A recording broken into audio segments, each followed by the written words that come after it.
Le paramétrage du système s'effectue à nouveau dans le menu que vous affichez à l'aide du bouton droit, puis sur Configurer. 8 icônes sont disponibles. La première concerne les paramètres système.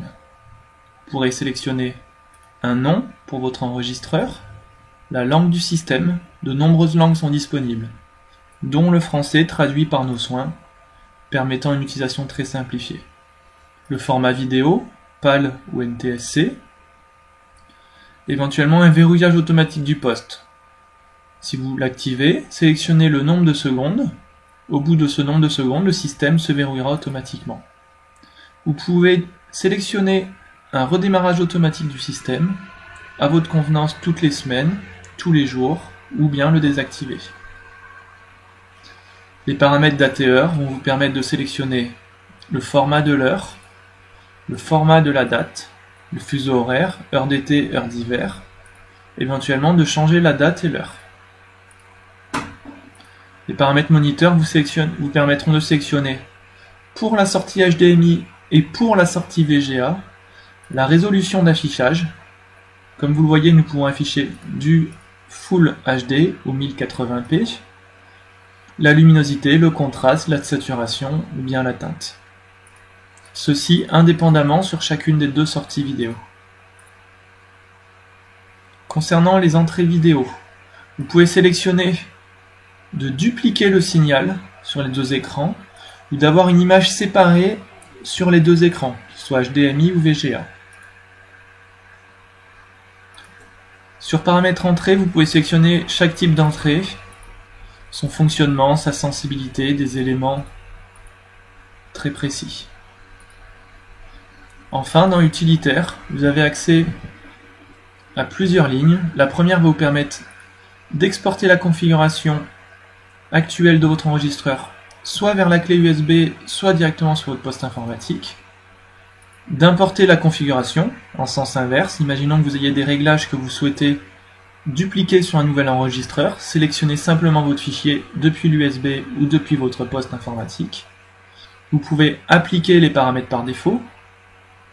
Vous pouvez exporter le journal au format CSV. Vous pouvez également effacer le journal. Enfin, ce bouton vous permet de mettre à jour le système.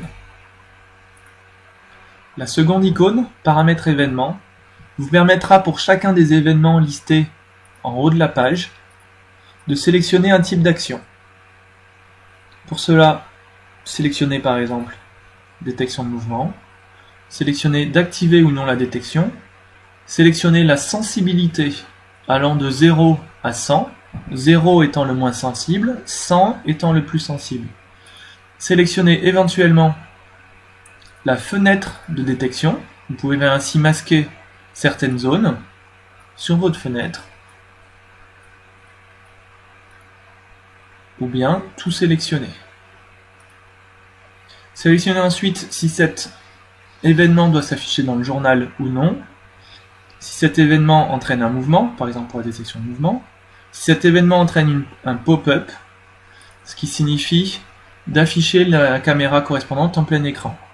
Sélectionnez si un bip doit se faire entendre sur l'enregistreur, sélectionnez si une sortie relais doit être activée, ou si éventuellement une présélection d'une caméra motorisée doit être effectuée, ou éventuellement un envoi d'email. Pour chacun des éléments, vous pouvez donc sélectionner l'action à réaliser. La troisième icône, paramètres enregistrement, vous permet de sélectionner le mode d'enregistrement que vous sélectionnez, désactiver, continue ou sur planning, puis pour continue et sur planning, de sélectionner ce que vous souhaitez exactement. Par exemple, en enregistrement continu, nous allons sélectionner si nous souhaitons enregistrer en manuel, donc toute la journée, ou si nous souhaitons enregistrer uniquement sur détection de mouvement. Par exemple, vous pouvez sélectionner la résolution, 1080p, 720p ou 640 par 360, le nombre d'images par seconde, compris entre 1 et 30, la qualité d'image, comprise entre 0 et 100, éventuellement de sélectionner un préalarme. Cette fonctionnalité vous permettra de commencer à enregistrer avant même que le mouvement n'ait lieu, et également du post-alarme. L'audio peut également être sélectionné pour enregistrer cette source. Concernant l'enregistrement sur planning, il est très simple à sélectionner. Par exemple, nous allons appliquer un planning pour un commerce. Ce commerce souhaite enregistrer en détection de mouvement le soir et le week-end, et en manuel pendant ses horaires d'ouverture, c'est-à-dire de 8h à 20h du lundi au samedi. Voilà, le planning est sélectionné. Sélectionnez ensuite, par exemple, donc le A, la journée, d'enregistrer en continu. Sélectionnez pour la nuit et les week-ends, le paramètre B, un enregistrement sur mouvement. Sélectionnez ensuite l'enregistrement sur planning, puis cliquez sur OK. La dernière icône permet quant à elle de sélectionner la résolution, le nombre d'images par seconde et la qualité pour le flux Internet. Nous l'avions vu précédemment, c'est le flux que vous pouvez sélectionner d'afficher dans cette fenêtre. Votre choix dans cet onglet n'aura aucune incidence sur la qualité d'enregistrement qui, elle, sera faite en fonction des critères sélectionnés d'enregistrement continu ou enregistrement sur planning. Un nombre d'images par seconde et une qualité réduite permettront d'améliorer la fluidité d'image, surtout si c'est un système en haute définition qui peut parfois être assez gourmand en bande passante. L'icône Information système vous donne des informations sur votre système.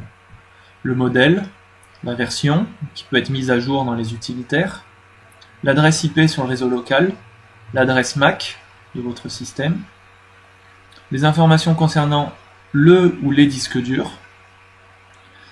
Le bouton situé en bas à droite vous permet de connaître l'état de votre disque dur et éventuellement d'anticiper des problèmes de disque dur. L'onglet Paramètres caméra permet quant à lui de gérer le nom que vous souhaitez afficher pour votre caméra, éventuellement de masquer cette caméra, l'emplacement où vous souhaitez afficher la date et l'heure, éventuellement les informations relatives au contrôle motorisé d'une caméra, protocole, adresse PTZ et baud rate. L'icône Paramètres stockage vous permet de gérer vos disques durs. Premièrement, la suppression automatique en heures. Même si votre disque dur n'est pas plein, vous pouvez sélectionner de supprimer des fichiers après tant d'heures, 700 heures correspondant à 30 jours d'enregistrement. En cliquant sur la ligne du disque dur, vous pouvez formater ce dernier. Vous avez également les informations relatives à une clé USB ou à un graveur DVD. L'onglet Paramètres réseau vous permet de gérer les éléments concernant l'accès par Internet à votre système. Vous pouvez sélectionner d'être en DHCP, en IP statique. À ce moment-là, il faudra rentrer ces 4 lignes d'information, ou éventuellement en PPOE ou en 3G. Dans les lignes situées en dessous, vous pourrez sélectionner dans les paramètres HTTP d'activer ou non l'envoi sur Internet et de sélectionner le port. Dans paramètres des DNS, vous pouvez sélectionner un service d'InDNS qui vous permettra éventuellement de pallier à une adresse IP dynamique. La fonction NTP vous permet de synchroniser automatiquement l'heure de votre enregistreur. Les paramètres email vous permettent de paramétrer l'envoi d'email. Et pareil pour la fonction FTP qui vous permet d'envoyer des fichiers sur un serveur distant FTP. Enfin, la dernière icône, paramètres compte, vous permet de gérer l'administrateur ainsi que 8 utilisateurs. Pour l'administrateur, vous ne pouvez pas modifier le nom, vous pouvez par contre modifier le mot de passe et son adresse email.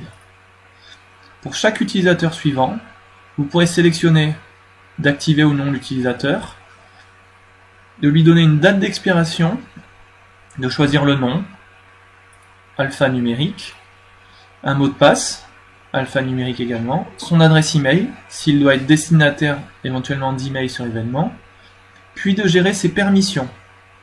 pourrez par exemple sélectionner de lui donner accès uniquement au direct et à la relecture et pas aux exports.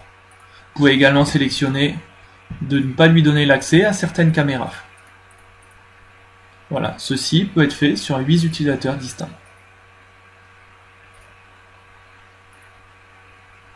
Nous allons effectuer un exemple concret. Un client équipé d'un enregistreur ICARE souhaite ajouter un capteur de porte qui sur déclenchement entraînera 3 actions: un envoi d'email,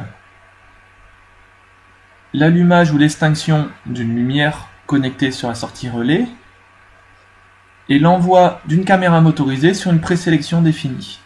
Pour cela, rendez-vous en configuration, paramètres événements, capteur, sélectionnez la polarité de votre capteur, normalement fermé pour un capteur de porte, sélectionnez le relais à activer, sélectionnez la caméra PTZ qui sera concernée, par exemple la 4, la présélection, et le nombre de secondes où la caméra restera sur cette présélection, par exemple 10 secondes.